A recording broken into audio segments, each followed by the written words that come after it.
Good evening everyone. आज Sunday है और मैं संडे को सोच रहा था कि किस टॉपिक पे आप लोगों से बात किया जाए। बहुत सारे टॉपिक के बारे में सोचा, फिर एक न्यूज़ की तरफ मेरा ध्यान चला गया। उस न्यूज़ के बारे में बात करने से पहले मैं आप लोगों से ये पूछता हूँ कि अगर आप गाड़ी चला रहे हैं, ड्राइव कर रहे हैं और सामने से अचानक एक बच्चा आ जाए और अनफॉर्चुनेटली एक एक्सीडेंट हो जाए, तो लोग जो आसपास के होंगे वो जनरली आपको आकर के भला बुरा कहने लगेंगे।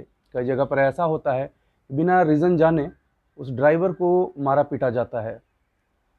मैं ये बात आपसे इसलिए कह रहा हूँ कि जब भी स्टॉक मार्केट में लोगों को लॉस होता है तो ये कभी नहीं कहा जाता है कि क्या उस इंडिविजुअल ने प्रिपेयर करके ट्रेडिंग सिस्टम बना करके इस मार्केट में ट्रेड करना शुरू किया था। शायद ये पूछा नहीं जाता है, यही कहा जाता है कि स्टॉक मार्केट गैम्बलिंग है, उसका पैसा स्टॉक मार्केट ने ले लिया। स्टॉक मार्केट को बहुत ही ज़्यादा भला बुरा कहा जाता है, लेकिन हकीकत तो ये होता है कि स्टॉक मार्केट को आपके न प्रॉफिट से लेना देना है, ना आपके लॉसेस से लेना देना है। ये तो एक मार्केट प्लेस है जहाँ पे आप अपने स्किल और हुनर के थ्रू पैसे बना सकते हैं। और आप अनप्रोफेशनल हैं, आपको कोई भी प्रिपरेशन पूरी नहीं की गई है आपके द्वारा इस मार्केट में, तो आप लॉस करते हैं। अब ये सारी बातें मैं क्यों कर रहा हूँ? रिसेंटली एक दो दिन पहले गुजरात में एक जगह है राजकोट, जहाँ पे 25 साल के एक लड़के ने सुसाइड कर लिया, और वो भी इसलिए क्योंकि उसने मार्केट में 60 लाख का लॉस कर लिया। ये न्यूज़ सुनते के साथ सबसे पहले यही मैसेज दिमाग में जाएगा लोगों को कि मार्केट में लॉस हो जाते हैं और इस मार्केट से दूर रहना चाहिए। लेकिन सवाल उसके प्रिपरेशन और उसके प्लानिंग की ओर कोई भी नहीं करेगा। स्टोरी ये है कि उसके फादर ने उसकी मैरिज के लिए 80 लाख के वैल्यू के लैंड सेल किए थे।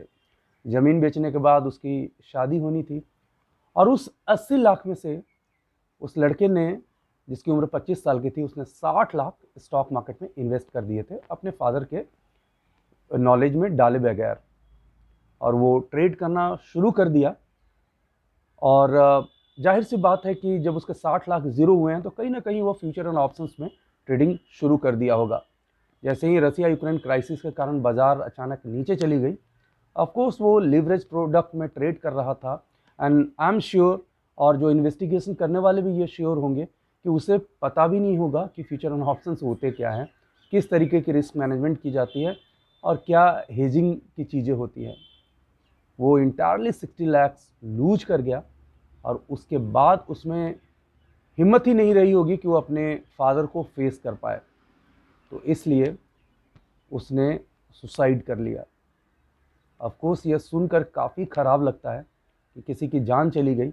यहाँ मैं ये कहना चाहता हूँ आपसे कि 80 लैक्स में से उसने 60 लैक्स को स्टॉक मार्केट में इन्वेस्ट किया, और 60 लैक्स का 60 लाख पूरी तरीके से ज़ीरो हो गया।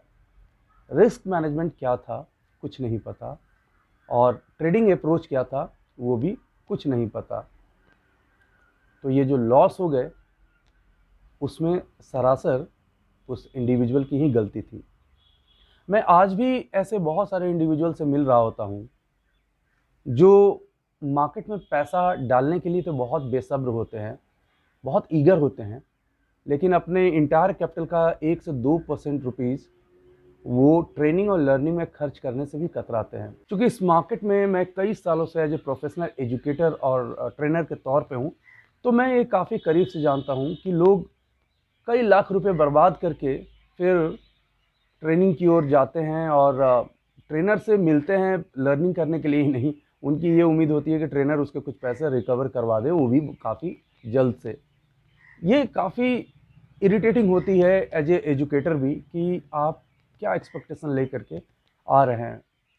मैं इस एपिसोड को इस वे में लेता हूँ कि आपके साथ कोई ऐसी नौबत ना आए, और उसके लिए मैं कुछ पॉइंट्स आपको बता देता हूँ। पहली बात तो है कि कभी भी बोरोड मनी से ट्रेड मत कीजिए। आपकी कैपेसिटी, आपकी जो वर्थ अभी अगर नॉमिनल है, कम है, तो ट्रेडिंग उसके हिसाब से ही कीजिए। बोरोड मनी से आप ट्रेड करेंगे, एक्सेल सीट बना करके अगर आपने 2-4 ट्रेड में पैसे कमाए थे, फिर आपको लगने लगता है कि मैं लोगों से उधार ले लेता हूँ, उनको कुछ परसेंटेज की कमिटमेंट कर दूंगा और यहाँ से मैं ज़्यादा पैसा बना लूँगा, तो आप नहीं कर पाएंगे, क्योंकि आपको अभी तक अकाउंटेबिलिटी नहीं थी किसी को आंसर करने की, और अब किन्हीं से आपने पैसा लिया है तो उसमें प्रॉफिट एंड लॉस को लेकर के आप अकाउंटेबल होंगे और वो आप मैनेज नहीं कर पाएंगे, क्योंकि आपने तो कभी ऐसा किया ही नहीं है। इनफैक्ट आपके पास प्रूवन ट्रैक रिकॉर्ड है ही नहीं, तो आप क्या करेंगे। दूसरी सबसे बड़ी बात यह है कि कोई भी बिगिनर है, उन्हें ट्रेड अभी इक्विटी में करना चाहिए, वो भी अपने पैसे में। और अगर पैसे कम हैं तो कम ही ट्रेड कीजिए। रातों रात अगर आप पैसे वाले बनने की कोशिश करेंगे मार्केट में, तो अपोजिट हो जाएगा, शायद रातों रात आप रोड पे भी आ जाएंगे। तो मेरा सिंपल सा यही यहाँ पे एडवाइस है कि आप शुरुआत जो है अपने पैसों में कीजिए, कोई लिवरेज मत लीजिए, इक्विटी में ट्रेड कीजिए।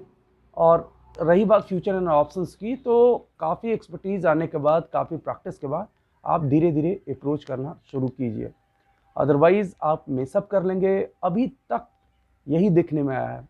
और ये जो सुसाइड का केस मैं पहली बार आप लोगों से शेयर नहीं कर रहा हूँ, एक बार यूएस में भी ये देखने को मिला था, मैंने वीडियो भी बनाया था कि रोबिनहुड के किसी ट्रेडर ने किस तरीके से सुसाइड कर लिया था। रोबिनहुड यूएस में बहुत बड़ा ब्रोकर है, वहाँ पे किसी इंडिविजुअल क्लाइंट्स ने ट्रेडिंग रैश तरीके से की और सारा अकाउंट उसका नीचे गया और इवेंचुअली ही कमिटेड सुसाइड। सुनने में बहुत ख़राब लगता है, लेकिन आप सीरियस होकर के एनालाइज करेंगे तो ये वही लोग हैं जो रातों रात पैसों को मैग्नीफाई करने के लिए आते हैं बिना किसी लर्निंग एंड ट्रेनिंग के, और ये इवेंचुअली काफ़ी ख़राब होता है। तो फ्रेंड्स, होप कि इस वीडियो से आपको थोड़ी बहुत लर्निंग मिलेगी। इस टॉपिक पे वीडियो बनाते हुए अच्छा नहीं लग रहा था, लेकिन मुझे ऐसा लगता है कि बहुत सारे लोग हम लोगों को फॉलो करते हैं, बहुत सारे लोग हमें डिफरेंट सोशल मीडिया प्लेटफॉर्म पे देखते भी रखते हैं, कमेंट भी करते हैं। तो ये हमारा रिस्पॉन्सिबिलिटी है कि ऐसे टॉपिक को भी हम एड्रेस करके चलें, क्योंकि मार्केट का दोनों साइड है। अगर आपने बेहतरीन तरीके से इस मार्केट को अप्रोच किया तो ये आपको वेल्दी बना देगा, ये आपके लाइफ को एक नया मीनिंग देगा।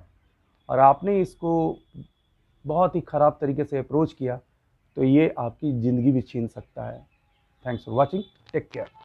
वीडियो को लाइक करें, शेयर करें, सब्सक्राइब करें और आने वाले वीडियोस के नोटिफिकेशंस के लिए बेल आइकन को दबाएं।